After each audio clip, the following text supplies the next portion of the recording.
The amount of sheer talent and hard work that this next Olympic team is going to have, no matter who is on it, I know that it is going to be a great and very successful and medal-filled event.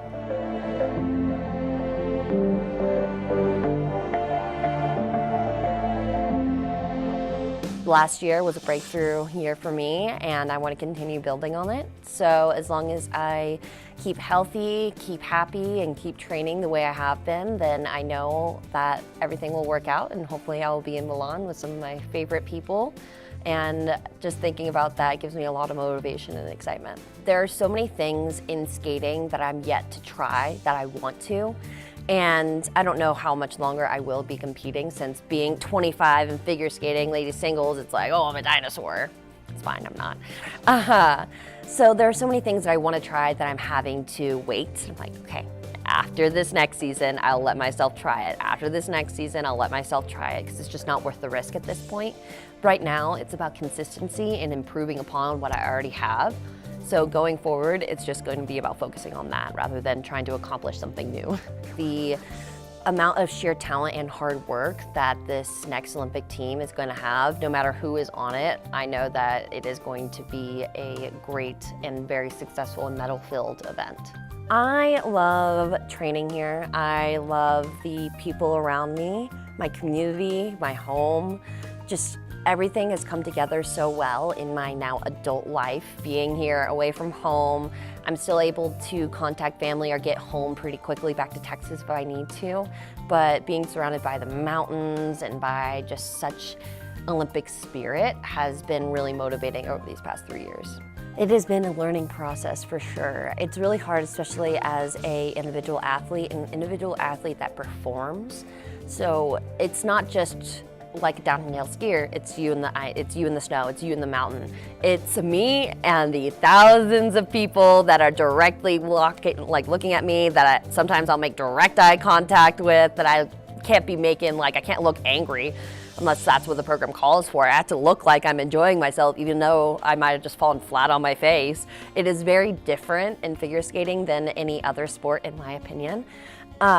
So it can be very, very taxing mentally and emotionally, and I really think this last generation of skaters, especially after COVID when we were all so separated, we've really come together more and really supported each other, because we all understand how hard that pressure is to perform.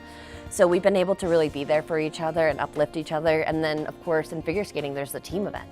Yes, we compete as individuals, but our scores tally up together, and that medals or whatever is on the line. So I think that, along with just over time, we've really come together as a community in figure skating, even though it is typically an individual sport, or maybe, you and one other person.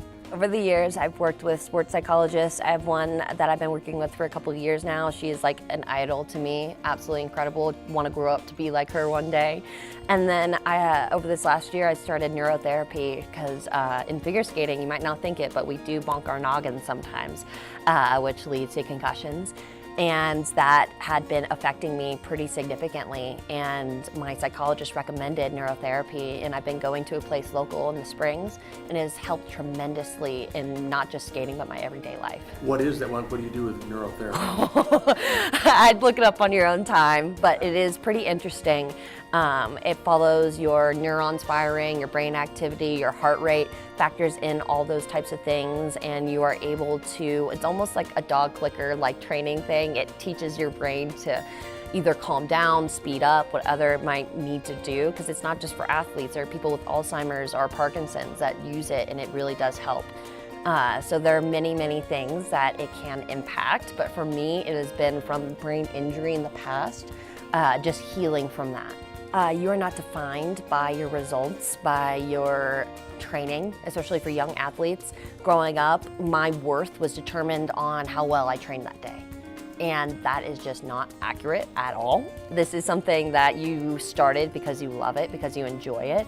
And if you're not enjoying it, what even is the point of success? It's worthless, in my opinion. So to be able to really step back and realize why you love it and what is important about it and why it matters to you, rather than trying to do things to please others. Because I feel like that is something that stems from within ourselves, we try and please others and make others happy, and then that leads to perfectionism and self-criticism, and then it becomes internal because you're trying to please other people.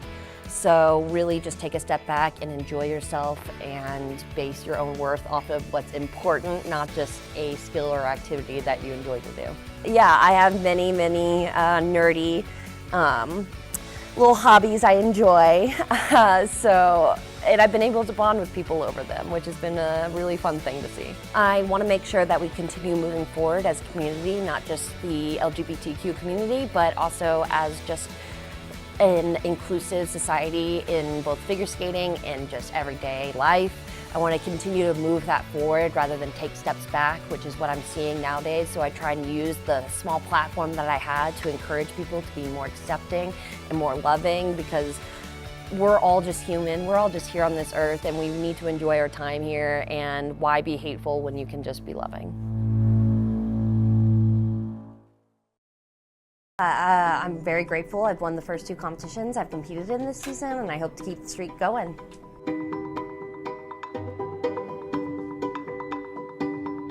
It feels like flying. It is just weightlessness and just the flow and the atmosphere, and you're out there alone, which can be a little scary sometimes, but also so freeing.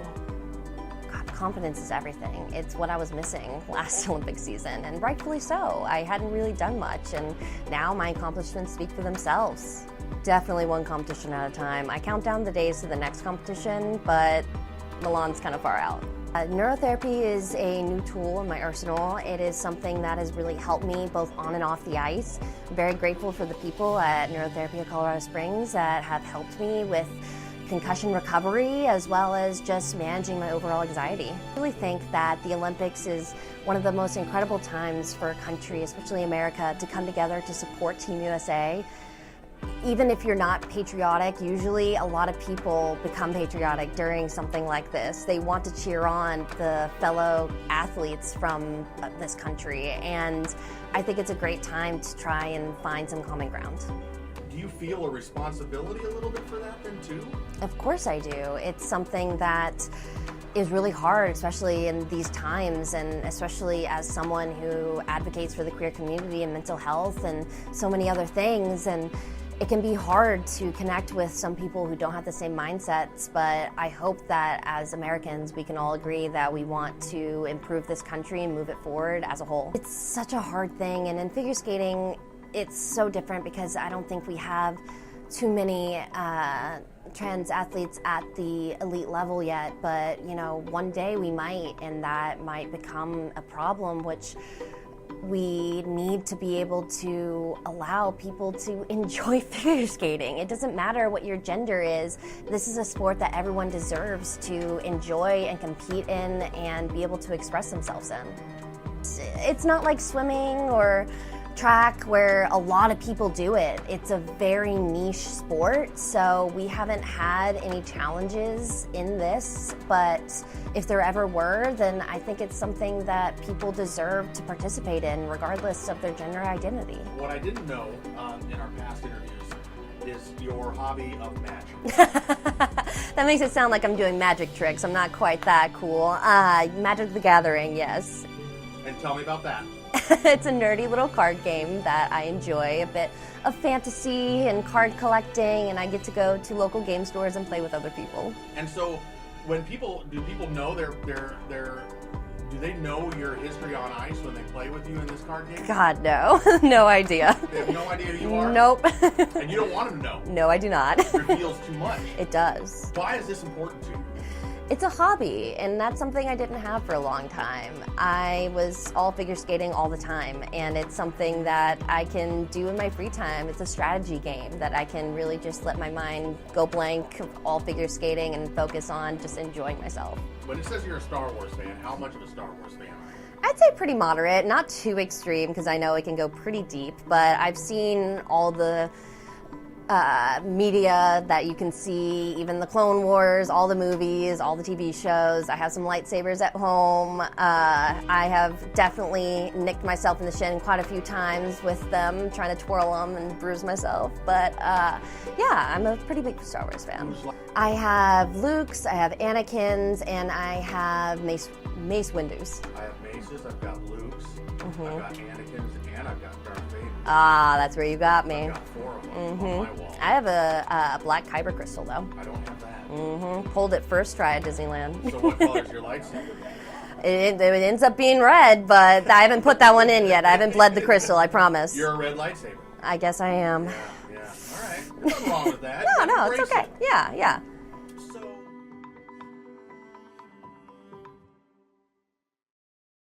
I've been working so hard to reach my potential, and I knew that one day my potential could be making an Olympic team, and to finally do that is so satisfying.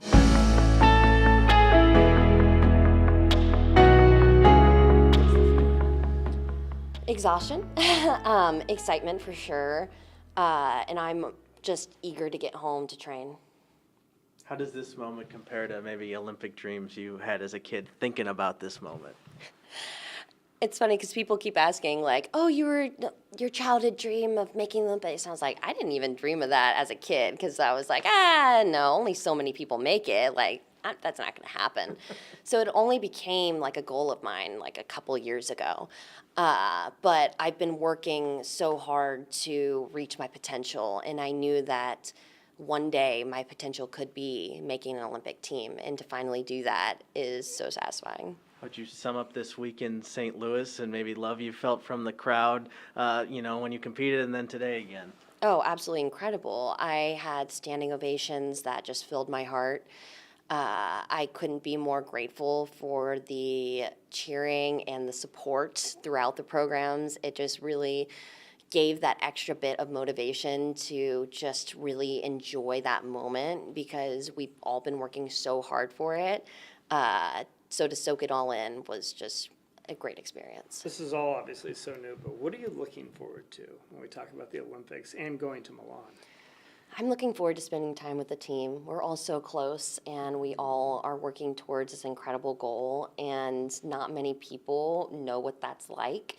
So to be able to all be in the same place for once is just really, really fun, to be honest. And to get to experience like the village and, the opening and closing ceremonies and just being there on the biggest stage in the world is so exciting. If you have a moment, is there any other sport you want to check out? What's hard is that we're all so separated this year in Milan, and because it is Milan Cortina. But we will not be seeing Cortina at all. So there are a few sports in Milan that I would really love to see.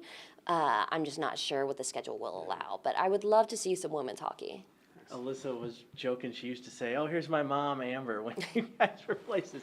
Just the three of you together. We get to see it from afar. Describe how the three of you have come together like this. It's so interesting because I met Alyssa when she was really young, and I got to see her rise to success at such a young age and, go to the Olympics. And then she retired. And then Isabel came in, and she won a national title before I did. And I saw her come from this, really young, shy girl to really stepping into her own as both a woman and an athlete. And then, of course, having them both together is a bit chaotic, but so fun because they're both pretty young. I mean, Alyssa just became like 20 years old, like is no longer a teenager. So I'm quite a bit older than both of them. But I've known both of them for so long, and to see them grow has been an honor, honestly. And they're both special as both athletes and people. And I'm just so grateful that they allow me to be able to, I don't know if mentor them's the right word, because they're both very successful, even more qualified than me in some regards, athletes that I'm just happy that we're on the same team. Yeah. Amber, your pin is so special and so important. Can you explain why you have that pride, why you want to share that, wear the pin? Yeah, it's to show representation for my community and I want to continue to normalize having queer people in these spaces, and that we can be some of the top athletes in the world and be ourselves while doing so, especially on such a global stage when not everywhere accepts people for who they are. I want to continue to move us forward as a community. Beautifully said. Thank you. Thank you. you. How important is it to peak at the right time in figure skating? And does it feel like this entire team, men's, women's, pairs, dance, is all kind of doing that right now? Definitely. And, you know, being 26 in ladies figure skating, you don't expect that to be someone's peak. So I think we've all had very different journeys to be able to peak at this correct time. And honestly, we need to just take a few days to kind of soak this all in. And I know we're all going to be training to do even better in Milan. Awesome. Thank you so much. Great. Congratulations. Thank you. My name is Ilia Malinin, and I am a singles U.S. figure skater. A pretty good singles figure skater. Just a little bit, Ranked number one maybe. We'll for a see. couple of years now. For a couple years. Not too long, you know.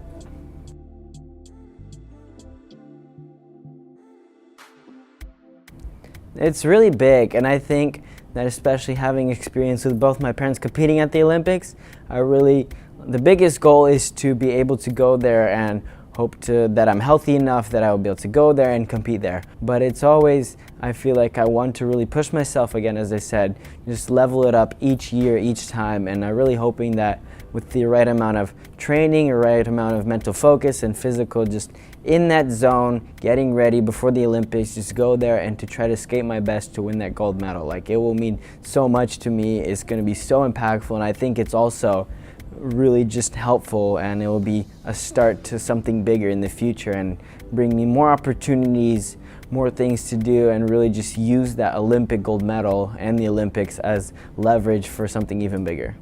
I feel like it's very important in terms of, we'll call it my status in the skating world, and how I am proud to be representing the Team USA and all the US athletes in any sport. I really feel a part of that Team USA community, and we all come together to share all of our experiences in different sports, whether it be Summer Olympics, Winter Olympics, or even sports that are not even in any of the Olympics or competitions. I feel like we're all just a team of athletes who represent Team USA, and it's just such an honor to be one of those amazing athletes. I really hope that I can give them a sense of feeling that it's more than just the Olympics, it's more than just the programs, that this sport is our life, this is our choice, this is something that we have dedicated a lot of time, a lot of energy, a lot of sacrifices to, and that it shouldn't be looked down upon, and it should really be taken into consideration when you're doing such a difficult sport like this. Not only do you have to do all of these really athletic jumps, tricks, and spins, and also really beautiful choreography and skating and interesting skating styles, but also you have to make it look so easy and so effortless, and be like, oh, you have to make it look like I do this easily on a daily. Just like it's like you brush your teeth without thinking, you have to make it look the same way. It requires a lot of time, a lot of energy, a lot of dedication. It's really challenging to, get at this level, and I would really say that I got really fortunate that my progress went really fast and that I was able to grow in that short amount of time to get to the level where I am, but it's really harder than that. It's a really long process. It's, you take hours, you take sacrifices, people used to sacrifice their jewelry just to be able to afford skates and afford gear, and so it's a very costly sport, but I think sometimes it's always worth it when you have this passion, when you have this inspiration, you really give it all your 100%, I think you can really achieve something big in it. It's a lot of pressure, don't get me wrong, some people use the pressure to embrace it, and they really are able to use that as motivation, which I think that's something that I do really well, but also a lot of people, the pressure really gets to them, it messes them up, and it really messes with their mental capability. So I think it comes down to the person, and you always want to learn it with experience. The more you do it, the more comfortable it gets, and you start to understand what pressure does to you, and then how you can manage that and what you need to do to kind of either push it aside or to kind of use it to your advantage. So it really, again, it depends on the personality, and just coming with experience. It was pretty tricky because both my parents, they're my coaches, and they've both been to an Olympics as figure skaters, and they always had to bring me to the rink because they were there from 6 a.m. to 6 p.m. every day, and it's kind of more like I was hanging around the rink, and I wanted to I just said one day, oh, I want to try to skate, I want to see how it is.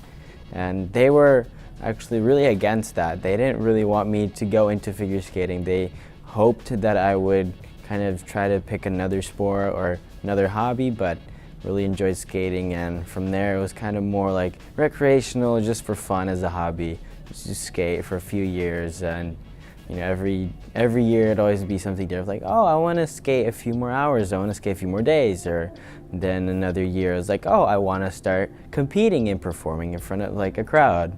And then it got to a point where it was pretty serious, and I was like, oh, I want to do this more serious and professionally. It is a nickname that I embrace, and sometimes it does help me get through, you know, competition. Is like, yes, like you are skating and there's a lot of people watching, but you are the quad god, and you know, sometimes that helps me just like focus and gives me like a standard to live up to, and really helps me kind of push myself a little to kind of stay at that level. The actual trick itself is called a butterfly twist, or B twist for short, and it's, I guess there's a move in skating called a butterfly, and it's, you add a twist into it, it's called a butterfly twist, and it's a pretty common trick that's off the ice, done in like parkour, like tricking and kind of doing flips and stuff like that. So on the ice, it's, people have done it before. I know a lot of skaters and a lot of people who have done it in competition before on the ice, but I think that it's the fact that it hasn't been out there for so long is just why I decided to put it out there, because no one is doing it at this time. So I was like, oh, I really want to put this in, and I think that this can be like my signature move for me. And the way it started as raspberry twist is because my last name means raspberry in Russian. And a lot of people ask me, why raspberry? Why couldn't it be like the hurricane flip or something cool, like a sideways tornado spin? I'm like, well, I think raspberry twist fits better because it corresponds to like my name. I think at first when I started really getting more serious, and I would even say if it was 2-3 years ago, I was not necessarily thinking about changing the sport, revolutionizing. I was really thinking about just trying to be the best skater I can be, and it was more of just have this small goal of trying to be successful in what, like, my eyes would see that. But as years went on, and now starting last year and this year, I have a really different approach to it. I really want to try to maximize the just amount that I can revolutionize the sport and really take this to its next level. I really want to, how far I want to take this sport, I really want it to reach another level of just being able to bring back the popularity of skating how it was decades ago. Like, that was just really insane, knowing that all the stadiums were filled and they were sold out with just anything at competition shows. Every news broadcast was showing figure skating all the time, and people were so entertained, and I feel like that's something that we're missing a lot, and that's a little bit of why the sport is looked down upon, is they don't realize how hard it is, and I really want to try to bring that back. Oh, usually off the ice it's more, for me it varies different in different skaters, different athletes, what helps them, but I usually use off ice to kind of take like the VOD review, just to, you know, look at a competition and kind of try to find some things that I can work on, or a few mistakes that I need to fix, or even just parts of a performance that I need to kind of change or make more comfortable. So it's all just, that's kind of the biggest thing that I do off ice, is kind of just review and then trying to take all those small minor mistakes and try to fix them out so everything's kind of level and I can be at my maximum potential. I usually, what I do when I'm not skating or on the ice is I like to listen to music, because it helps me kind of relax and kind of calm my emotions down. It helps me kind kind of stimulate what emotions I want to feel, as well as just kind of different activities, stuff that's not really like skating. It can be like skateboarding, video games, sleep, eating, like kind of more basic stuff that's not really actually skating, but it does help me kind of, take my mind off of skating a little bit, so it's not always in my head 24/7, because for me that sometimes is really effective. That's like a kind of tradition that I do, yes. It doesn't always have to be chocolate, but I kind of like to eat a little bit right before I compete, so it kind of helps me suppress a little of those nerves. Like instead of making me feel nervous, I can eat a little bit and it will make me feel like more full. So it's kind of a different feeling. I prefer to eat Hershey's milk chocolate before I skate. And I feel like I've always had this thing since I competed, since I did everything. And usually most of the time when I've had a Hershey's chocolate, I've always had a pretty successful and pretty happy performance. So it kind of has a little coincidence there. But usually also when I'm doing that, the music I like to listen to is pretty random at times. It really just depends how I'm feeling in that mood. When I listen to a piece of music or type of genre, I know that feeling is like, oh, this is the right song for this moment, and this is getting me fired up. This is exactly how I want to feel before I step onto the ice. We got a little taste of that Olympic energy when we went to Paris this past summer, and it gave us very high hopes for Milan in 2026. Just the buzz, the excitement that people had about the games was really exciting, and we felt incredibly inspired and motivated all over again, just being there and witnessing that enthusiasm that the fans had.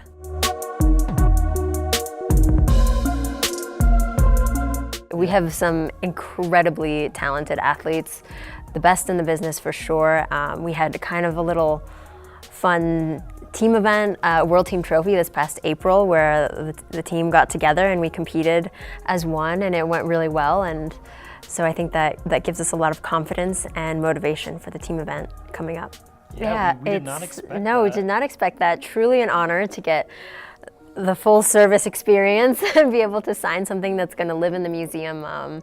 It's really an honor. We walk in here and we feel the history of the Olympics and Team USA in particular, and it's just truly a blessing and an honor to be a part of a movement and to be a part of Team USA. We definitely want to shoot for the gold medal in the individual event as well. We feel like that's something that has been at the top of our goal list for a long, long time. And anyone in figure skating can attest to the fact that that is sort of the crown jewel of our sport. And it'll be our 4th Olympics as a team and my 5th Olympics. And we're so grateful for that experience with the team, winning the gold in Beijing. Such a unique experience, the whole thing, the team coming together, bonding in that way, and then going to Paris to get the gold medal is just an incredible experience. We certainly want to add to the collection. It's definitely incredibly important that we both love the music that we're skating to, because we're going to be listening to it all day, every day leading up to the games. We do the listening together. We really, like I said, put our brains together and come up with something that works for both of us and highlights our strengths and our passions for skating. So that's a really fun part of the off season for us, because it's kind of the kickoff of the creative process where we pick the music, then we begin brainstorming the story and put together the choreography and elements with our coaches and team. And costumes, yeah, costumes. That's a big part for me. Maddie does all the design for the costumes, so that's another big part where she contributes in a really unique way. She's designed costumes for herself, for me, and actually for some of the competitors in our discipline as well. So she's really a highly sought after designer. So it's the whole package, like she said. It's really just like a coalescing of all of our creative ideas, and it comes out onto the ice. I think our relationship has only fueled our skating passion even more. We're so dedicated to each other and to our craft that everything just aligns when we put our brains together. It kind of was a natural progression in the sense that I wasn't like masterminding this plan to propose in 2022, but just a series of events occurred where, we'd obviously been together for more than 5 years at that point, and we were just done with the Beijing Olympics, so it was a big milestone. We were doing this tour with Stars on Ice where we were going across the country, and then we had a day off in the city, and she was looking at rings and was like, okay, let's go ring shopping, and then Well, we started were to actually put the looking at pieces rings together. at Worlds. You had asked me, and then you were like, what do you like? And I was like, well, I found this place in New York that I kind of like. And so then we started looking together, and then we happened to be in New York, and so we made an appointment to go look at some rings. And then at that point, you know, I can pick up a couple hints here and there and say, okay, maybe I should start thinking about asking the big question. And so, yes, it was a natural progression. I knew the answer. I thought I knew what the answer was going to be, but still, nonetheless, very sweaty palms, shaky voice, very nervous, even though it was just the two of us in Thailand on a beach. It was wonderful. But yeah, and then the wedding in Hawaii was last year, and we've got our 1-year anniversary coming up soon. Well, no, you had asked me. Like, I wasn't just like looking at rings to give him a hint. Like, it was like a mutual thing. It was mutual. We have experienced so much of life together, working together, spending really all of our time together, and going through these incredible experiences that skating has brought us at the Olympic Games, you know, all the highs and lows of being elite athletes and being partners for almost 15 years. So we've shared everything, you know, including sandwiches. So we just feel like our bond is really strong, started as friends, became something more, now as husband and wife, it feels like stronger than ever.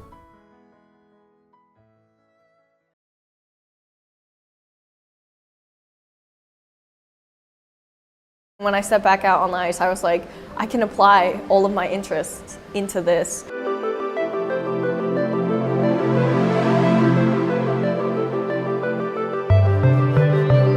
I mean, most of it was a blur, I will say, just because I was so young, and honestly, sometimes skating can feel like the fast life, especially when you're at that level. You got like interviews, you're getting flown out for this and that. So it all kind of blended together. Also, my brain wasn't fully developed, still not right now, but I was traveling so much because of it, and I was starting to get sick of it. I wanted to see my friends, family, like all I wanted to do was be at home, hang out with my friends, like, and I don't know, enjoy life. And I felt like all of this training, I no longer wanted to do it anymore. I was never really too passionate when I was younger with, I guess, helping with the programs and really being in the process of it all. And so I kind of just fell out of love with it. And I was like, after Olympics, I really want to quit. And that's exactly what I did. I mean, I feel like no one really knew I was going to make it, so they were all kind of shocked. I wouldn't say they thought I was crazy, but I think people were confused. And I still haven't really fully explained the reasoning for why I quit. But yeah, people were definitely shocked. And now everyone doesn't mind that I made the decision now that I'm back. But definitely when I was gone, I'm sure people were like, why did she do that? Well, I kind of went right into it when I quit. I wasted no time. I was going to concerts, which I never could have done before. I also got my driver's license, so I could drive myself around, drive my siblings, my friends around. I did a whole year at college and a little bit of the sophomore year as well. I went on vacation for the first time, and I went on many more after that. I went skiing, I went snowboarding. Like, I got to do so many different things that I never would have done had I stayed in the sport. And yeah, I got to experience like real life during that time. I got to know myself a lot more, know what I like to do, kind of what my passion in life is, like what my calling is. And I love the arts, I love dancing, and I love music, and I love sports, and that's what figure skating is. So I kind of realized that as I, was taking my break, that I loved all those things. And then when I stepped back out on the ice, I was like, I can apply all of my interests into this. And I never thought of figure skating in that way before. So I guess my framework, my perspective changed. I mean, I think honestly, the first time I got back out on the ice, I already felt like I was better. Also because I was going through puberty at 16 still, so I wasn't adjusted my body yet because I was still like changing. And so when I came back, I'm not growing anymore, So I just felt stronger, my balance is a lot better. And I felt more comfortable just skating at 19 than I did at 16, funny enough, even though I took 2 years off. But yeah, it's really different, but I really like it. I went skiing with my friends and my family. It was a family trip, and I was skiing and I really enjoyed it. And I was like, I want to ski all the time. Like, I was like, if I could ski every day, I would ski every day, but the mountains are far. It's like a day trip. You have to really plan it. And the rink is right there, 20 minutes from home. So I was like, skiing felt very similar to skating. You're exhausted, your legs hurt, you're cold. That's like everything you feel when you're skating.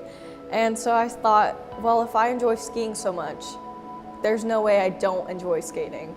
Because I've been telling myself that entire time that I hate skating, I don't like it. But I thought it would be contradictory of me to think that skiing was super fun and skating wasn't. So I went back out on the ice, decided to try it out, see if it really was fun, because if it was, then I could do something that I enjoyed every day, because the rink is right there, it's not like the mountains. So I did enjoy that first session, and I just kept going back whenever I could.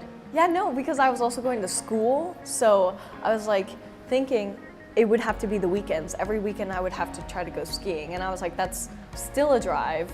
And I was thinking only the weekends, like it's so fun, I want to do it like more than just the weekends. And yeah, skating, I can do it whenever I want in the week. I really like Heavenly, and I think it's called Mount Rose too. Yeah, I've never skied outside of California. A lot of people are really nervous because they think of the Olympics as kind of the end, like the end of a movie. But for me, I know that's not the end of a movie, you know what I mean? Like, there's things I'm looking forward to after Olympics. Like, there's so much more that I am anticipating even after the Olympics. Like, that is not the end for me. And I already did a cycle, like I know what it's like on the other side. And that, Olympics is such a big dream for so many athletes. And so it's kind of like, that's what they're all doing it for. Like, they're doing it for the Olympics. But my mindset's a little bit different. I'm not really doing all this for the Olympics. So if I just get sent to Olympics, then that's like what happens. It's like a side quest in my journey, but it's not the end of it. Honestly, I am really excited for it because it's the biggest stage that you really get. So many people are gonna watch my performance, and that's exactly what I want, honestly. That's my goal, because I'm really excited for my programs. I think they're very me, and I put so much work into them. Like costumes, choreography, and like just vibe of it. And I'm just really excited to display my art. It's a lot about like designing, picking the colors, like the little details, and like the style of the dress. Yeah, we gotta get it right. So my dress designer, Alysa Malinin, she makes my dresses, and she also helps with the creative process, but I give her like a vision board of what I want, and then we just make little tweaks here and there. Yeah, so it's a very like collaborative process, but she does all the sewing and stuff like that. There's a line for your music. You can't just go whenever you want. Like, everyone has a job to do on the ice. They all want to run their program. So yeah, you make a line with your phones. Yeah, it's first come, first serve, basically. If you like warm up quick enough and you're ready to go with your program and no one else is, you get to go. I always put my left skate on first. I don't know why. It's not really a superstition, and if I don't put like my left skate on first, like that's fine too, but I always go for my left boot. I don't really eat anything in particular. It's always like very different. I eat a really good meal though, because like I need energy for competitions. And I eat a lot of Chinese food. At home that's all we cook. So when I'm traveling around, I love to try to find like Chinese restaurants or like Asian food in general. And I'll usually have like a big bowl of like a rice bowl or something, or like noodles. So my father was one of the student leaders in the Tiananmen Square protests. And obviously he had to escape China, so he did, and he came to America. And he continued to organize protests here in front of like the Chinese embassies and stuff like that. And so, they continued to go after him. And when I came and became a figure skater and I was gonna go to the Olympics, yeah, they had sent like a couple spies to the US, not just for my dad and me, but like for some others as well.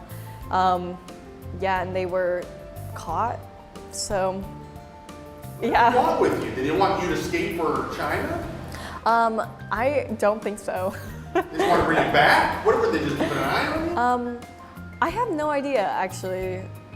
Probably, no, I really don't know. But at least in my dad's case, it was so that he wouldn't, you know, start organizing protests again, maybe speak out against the government. It's stuff like that. They're probably worried you would speak out against the government then too, as Yeah, this probably. rising athletic star. Yeah, which is funny. I mean, I do, but I speak out against like our government too. So, I mean, yeah. I bet you get that from your father. Yeah, exactly. I think I do. I do kind of space out for sure whenever I'm like, they're playing the national anthem and I'm on the podium. Yeah, I mean, that's only happened like once last year. So I will say, yeah, I was definitely spacing out. When I think of like what it means to be on Team USA going into the Olympics, for me, I really just think about my fellow athletes and kind of the whole team and the people, our federation that is behind us, that supports us during our journeys. And I think of all the people that work behind the scenes, and so that's what I think of when I think of Team USA. I don't think of like necessarily our government. I don't even think US Figure Skating is funded by the government either, so I don't think we get any support really necessarily on that half. But yeah, when I think Team USA, I think my fellow skaters, the directors that work behind the scenes, getting us our skates, getting the camps together, our flights, stuff like that. I definitely do really care about what our country is doing, and I think it is really important also to, you know, notice like the faults in our own government. Yeah, very, very similar to my dad. Like, yeah, things are a little rough in our countries, but I think every government has its issues. There's so many protests that are going on, and I've attended, and it's, yeah, I mean, coming from a family of immigrants, like, I think immigrants deserve rights. I think it's a little silly, especially in America. If I were to pick another winter sport, it would probably be, honestly, maybe snowboarding. Yeah, skiing is really fun too. We got some talents, like, and really hard workers in this team, and there's so many good skaters. Like, it sucks that you can only send, especially in the women's division, you can only send 3. Like, if we could send more, that would be really cool, because I think so many of us are really talented and really close in level. Like, it's gonna be a tough pick. I don't know how they're gonna do it. Let's see, Ilia. Yeah, I mean, when I left figure skating, the men's were kind of completely different. Actually, same with the women's. All of the skaters that I skated with, they kind of left. So I come back and he's here doing quad axel. And I think quad axel is pretty cool, as long as he don't get injured, you know what I'm saying? But yeah, I think it's really cool that he's doing like things no one else does. Even if it's a little weird, I think being different is good.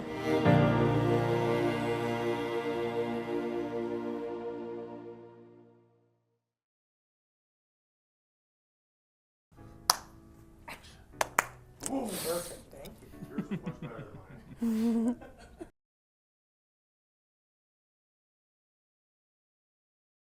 Hi, I'm Ellie Kam. And I'm Danny O'Shea, and we're pair skaters here at US Figure Skating. Usually there's a little bit of an age difference in pairs. Men have to be a little stronger and more mature in order to make sure that they keep their partners safe. But 14 is a little bit on the extreme side for sure. It's just something that happened kind of organically for us.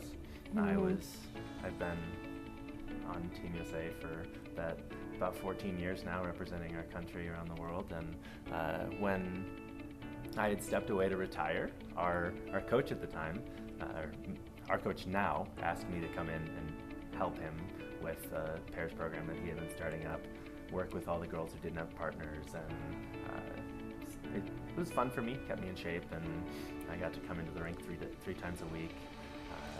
Ellie, at the time, you had another partner. Yeah, I had another partner, and then it was just like right place, right time. You know, he was there, and he was like still kind of training, but not really, and just like trying to figure out life. And then, you know, there's a situation with my first partnership that ended in the middle of the season, and I was just open, ready to try and find a new partner. And he was just like, I guess I'll try skating with you. And like, we didn't, usually there's a tryout period of like, you know, a week or so where you like see if things will, you know, work out, and like, but we were like on a very fast track since like the moment we started skating together. We like didn't really have a tryout. We were like, oh, this feels pretty good. I guess we're skating together. This was the middle of September at that point, right? Yeah. And the season had already started, and we spent 2 days kind of skating together, and then it was like, all right, when are we competing? Our first event was my first international ever, and it was like crazy because we were only skating together for like 3 months. 2 months. 2 months at that point. And Ellie won. Yeah. Her first international, yeah. So. But it's been like pretty much all international competitions other than nationals for us since then, and that's like, it's been such a big jump for me in like my career, but it's been like such a fast track that it was hard to enjoy it in the beginning, but like really like taking the time to like kind of smell the roses and like enjoy the fact that we're doing really well and we're kind of carving our own path has been definitely a process, but it's been enjoyable. Yeah, and then year 2, we started trying to focus on enjoying the process, but it was step up from not just internationals into Grand Prix now. Yeah. And that process of a little more intensity, and there was a lot of growing pains in year 2 as we just stepped into an even more intense stage right together. And then year 3, this past season, we really were able to solidify the team. Yeah. I think it was something that was really important to us, that we came together and weren't just 2 people helping each other out or skating at the same time, but approached everything as a team. Despite that age difference that you spoke about at the beginning, we were able to really stand side by side and approach all of this with a unison mindset. Yeah. So it's been, I mean, I think there was always an effort to just like be even and equal. sure. Like that was something that Danny, with all of his experience, he brought into this partnership. Like, because I pretty much didn't know anything about it, and he was like, well, like he really insisted on us being like equals, even though I had so much less experience. And I think that the effort that we had put into that from the very beginning only really started to gel last year when we finally were able to start taking steps as a team instead of like, you know, individually. And like, it did take a bit of time for us to really get comfortable and really start to feel solid and like trust, you know. develop that trust for sure. You reach your 30s, right, and you start to mellow out a little bit about some of the pressure that surrounds you in life. Yeah. But at 20, you've got to drive.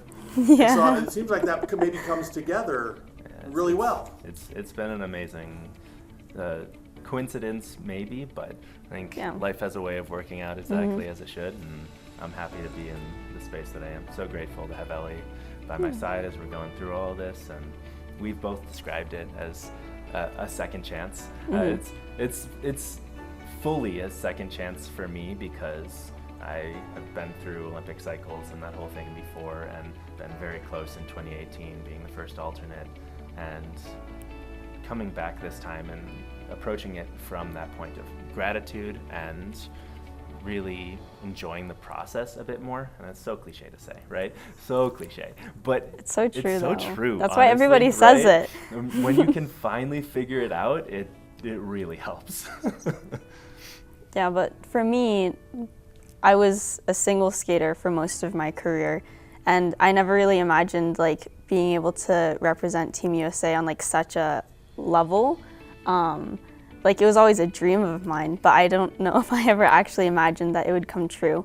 So, you know, stepping into pairs has been like a really new second experience for me, and it's kind of brought new life into my skating career and like my passion for skating, because it's really brought like new things for me to learn and enjoy, and like it's so much new opportunity and experience that I wanted to have, but I didn't think that I was going to get, and then now I get to experience it with somebody by my side, and that just like makes the whole experience so much better, you know?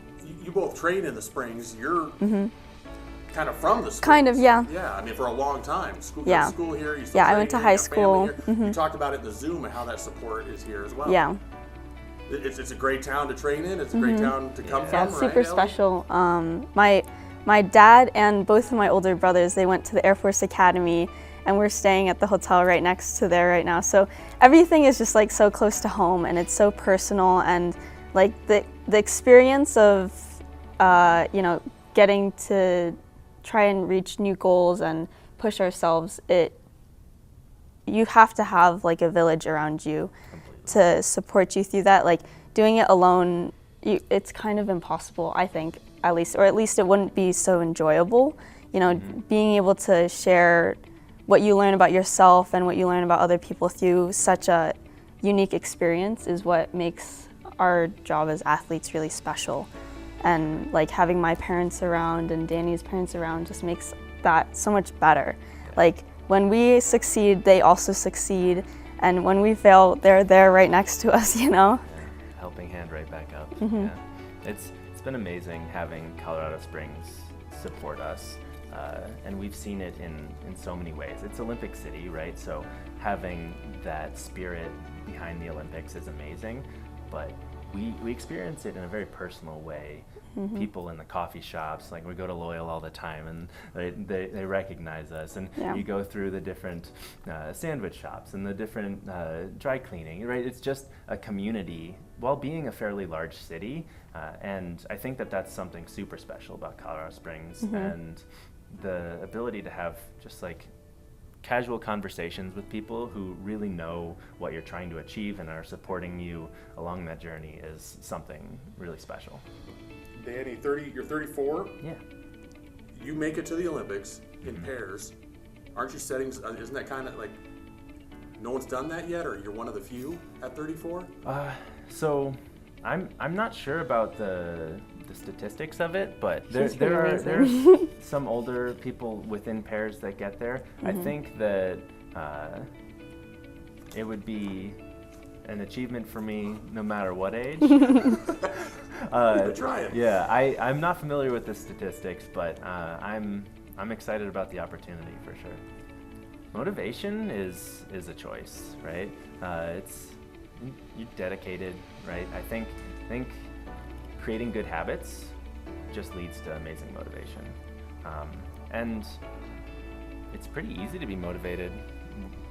We're working really hard together. We're succeeding, right? So that side of things allows for motivation to continue fully. This off season, I had 2 surgeries. I had broken my foot right before World Championships, and we competed on a broken foot this past season at Worlds, and then dealt with a sports hernia that I had been nursing for most of the season. So this off season the past 2 months have been really focused on recovery and trying to make sure we approach this season very healthy and an approach of holistic, right? Like gonna come at it prioritizing working our butts off, but also prioritizing recovering and being healthy and being able to peak and achieve February, not just the beginning of the season. So February at the games is the ultimate goal, and just setting really clear steps along the way, because you know there's so many steps that we have to still accomplish, while our final goal is still hopefully, you know, Worlds and Olympics at the end of the season. For sure.